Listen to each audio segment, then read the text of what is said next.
Ni la gauche du parti, ni le Parti socialiste, ni les Républicains ne sont qualifiés pour ce second tour de la présidentielle. Situation inédite. Que vont devenir les Républicains?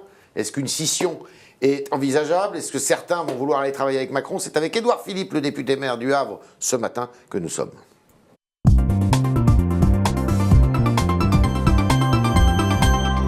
Édouard Philippe, bonjour. Bonjour Yves Tréhard. François Baroin, précisément ce matin, qui doit diriger la campagne des législatives pour les Républicains. Tous ceux qui se rapprocheront de Macron avant les législatives seront exclus. C'est normal. Je comprends qu'ils le disent. Oui, il peut le dire.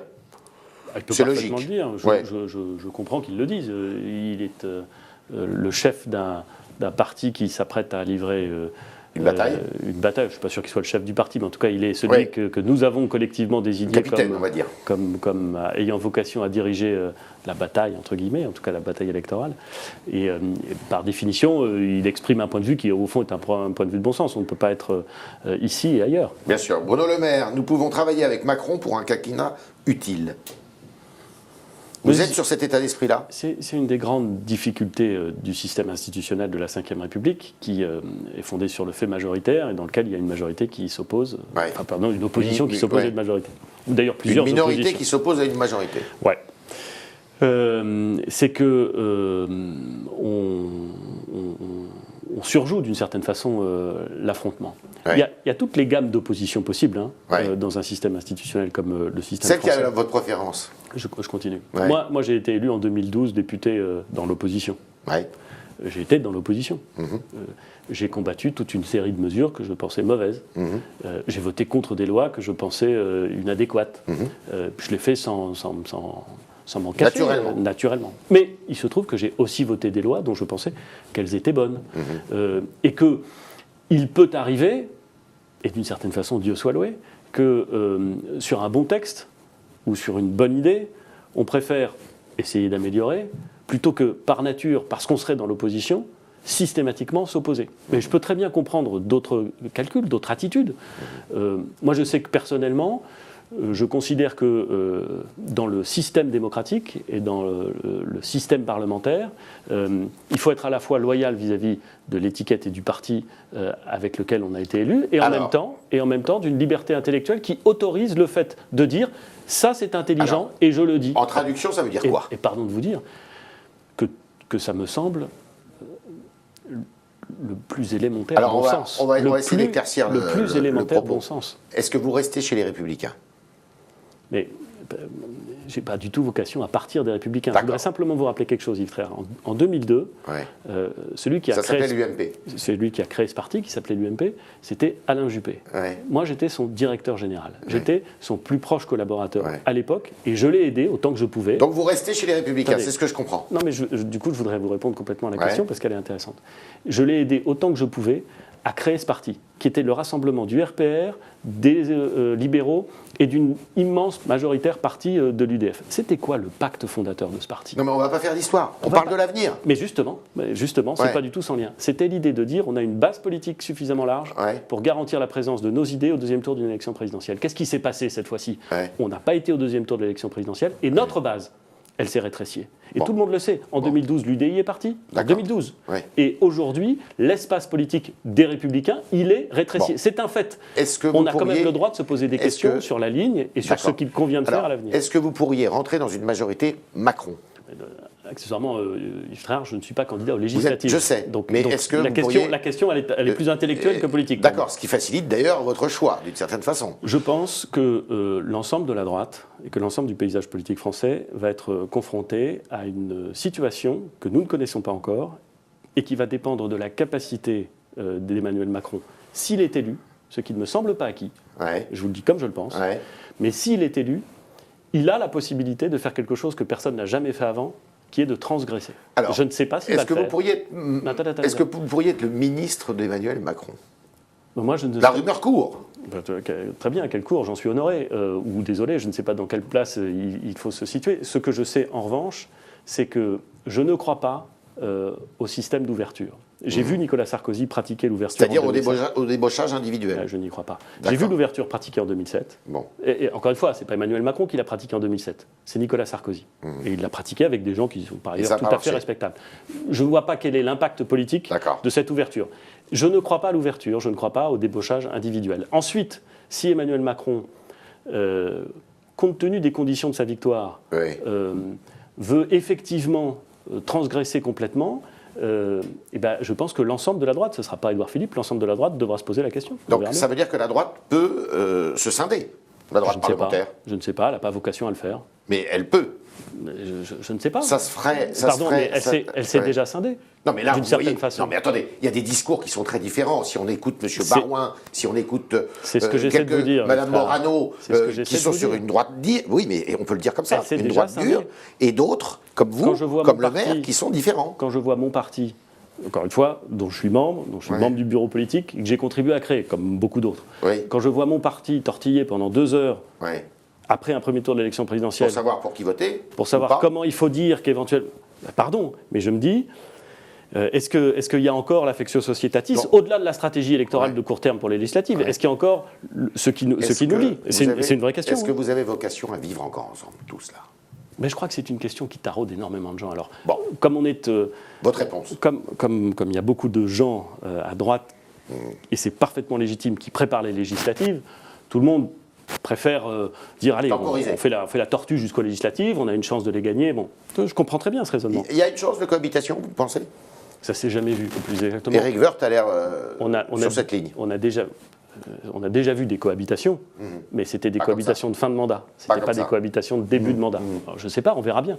Mais on voit bien que cette question, au fond, elle taraude beaucoup.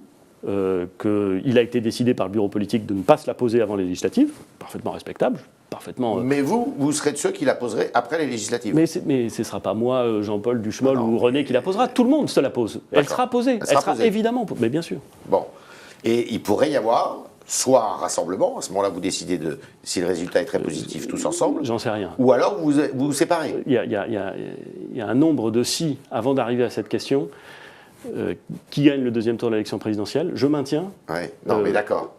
Mais pardon, pardon, je prétends... Non, mais votre prudence vous honore. Non, c'est pas de la prudence, c'est du réalisme. Je prétends que tous les types, journalistes ou élus, qui font des plans sur la comète à 6 semaines après des élections législatives, alors qu'il y a une élection présidentielle, un deuxième tour, qui n'a rien de joué dimanche, sont des très beaux théoriciens, des esprits très fins, mais qu'ils se trompent d'actualité et de réalité. Si la droite se sépare, se divise en deux, et qu'il y a un groupe, on va dire, qui est dans votre état d'esprit, est-ce que vous pouvez travailler avec Macron, intégrer la majorité de Macron?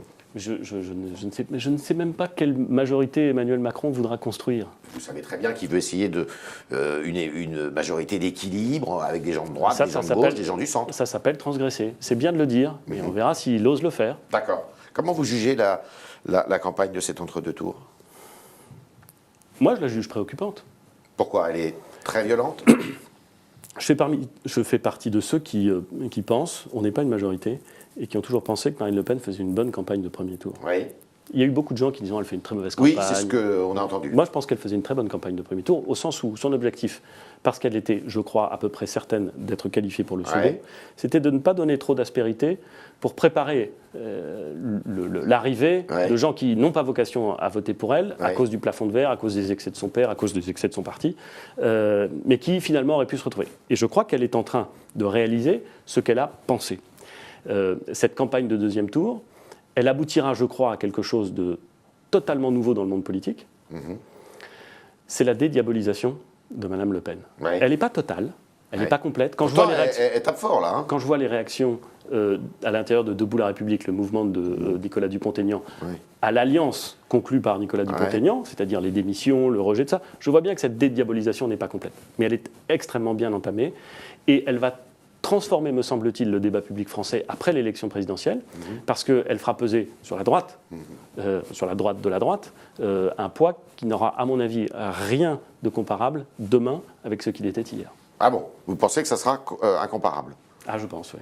Je pense que l'acquis essentiel, d'ores et déjà acquis de cette élection présidentielle, c'est au fond une dédiabolisation, pas encore totale, mais assez large du Front National et de Mme Le Pen. Il faut s'attendre à un groupe important à l'Assemblée nationale? J'en sais rien, moi je ne suis pas devin, je ne sais pas ça. Ce que je vois bien, c'est qu'il y a un nombre considérable de gens qui ne se seraient jamais posé la question en 2002 et qui se la posent aujourd'hui, que je vois un certain nombre de gens, y compris de ma famille politique, pas les responsables politiques, mais des lecteurs, qui vous disent sans barguiner que, bah oui, cette fois-ci, ils vont voter pour Mme Le Pen. Ce que je vois, c'est qu'il y a énormément de personnalités, de corps intermédiaires ou de corps constitués qui, alors qu'ils étaient d'une clarté totale en 2002, sont aujourd'hui d'une clarté plus relative. À commencer, pardon de le dire, mais à commencer par nous, à commencer par le Parti des Républicains, qui, encore une fois, même si au fond il n'y a pas de doute, a eu du mal à trouver les mots clairs. Et en soi, c'est un sujet, c'est un problème. Est-ce que la bataille des législatives, à laquelle vous n'allez pas participer, puisque vous ne vous représentez pas, comme à la députation, est-ce que le programme des Républicains va être, par rapport à ce qu'on a connu du programme Fillon, il va y avoir davantage de social? Est-ce que, par exemple, la défiscalisation des heures supplémentaires va revenir à l'ordre du jour? Alors, je ne crois pas que ce soit encore complètement arrêté, mais je suis certain, c'est Éric Woerth qui a la charge de cet exercice, et je suis certain que c'est un exercice difficile, pour une raison, au fond, très simple, c'est qu'un programme, c'est un ensemble qui, si on veut qu'il soit efficace et intelligent, c'est un ensemble qui a vocation à être cohérent. Autrement dit, quand on fait un effort supplémentaire, on dépense de l'argent sur quelque chose, par définition, soit on le finance par une augmentation d'impôts, soit on le finance par une réduction de dépenses ailleurs. Un programme, ça ne peut pas être « on va en donner plus à tout le monde ». Ou alors, c'est ça, on en donne plus à tout le monde. Mais ça veut dire qu'on renonce à un certain nombre de choses pour lesquelles auxquelles nous on est attachés. Donc l'exercice d'Éric Woerth et de ceux qui l'entourent est difficile parce qu'il faut à la fois faire évoluer le programme qui a été jugé par les peut-être pas suffisamment équilibré, et en même temps lui conserver une cohérence. Voilà, ça va être compliqué. Dire pas d'augmentation d'impôts, mais avec des dépenses supplémentaires, quand on est à droite, comme je le suis, extrêmement soucieux d'équilibrer les comptes et de faire attention à l'argent public, c'est vachement difficile. C'était le talk de Édouard Philippe, député maire du Havre, député pour quelques semaines encore seulement. Et maintenant, chers internautes, nous passons à vos questions avec Mathilde Sirot.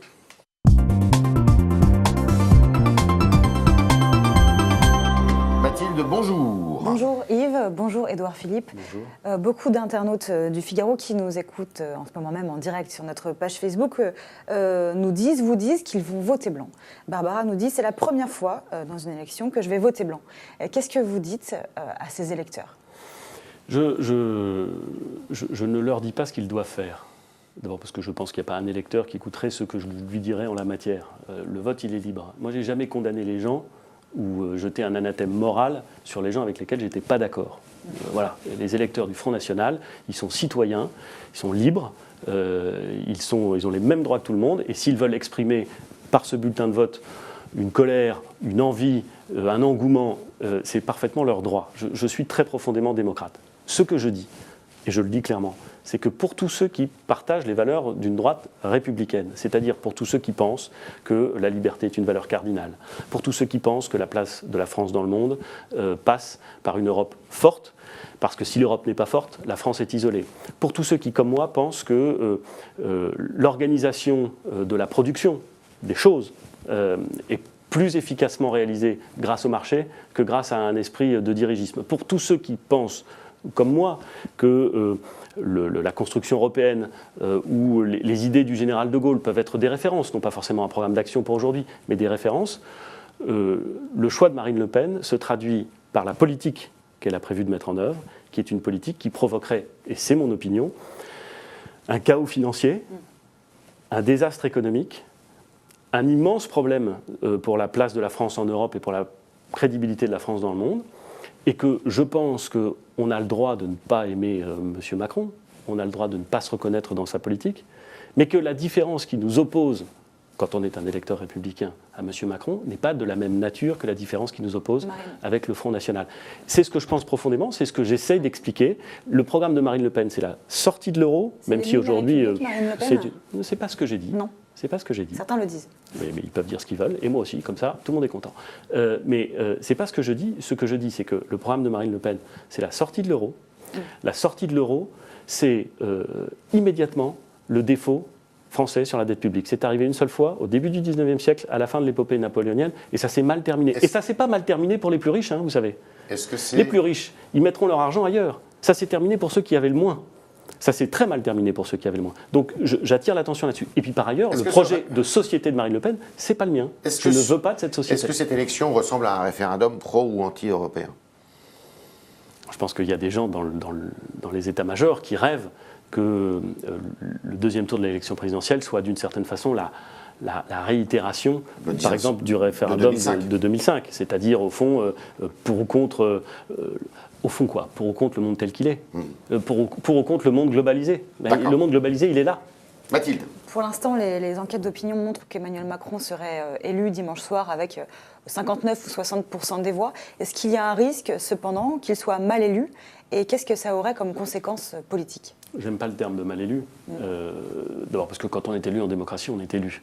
En revanche, il y a une chose avec laquelle je suis parfaitement d'accord, c'est qu'être élu à 65, à 60, à 55 ou à 52, c'est pas la même chose. C'est politiquement pas la même chose. Et c'est probablement pas les mêmes conséquences qu'on doit en tirer. Il y a une chose qui est presque désormais acquise, c'est que le score de Jacques Chirac de 2002, cette espèce de sursaut qu'on a appelé sursaut républicain en 2002, massif, collectif, il n'aura pas lieu. En tout cas, il serait pour le coup une surprise, à mon sens une merveilleuse surprise, mais je ne suis pas sûr qu'il aura lieu.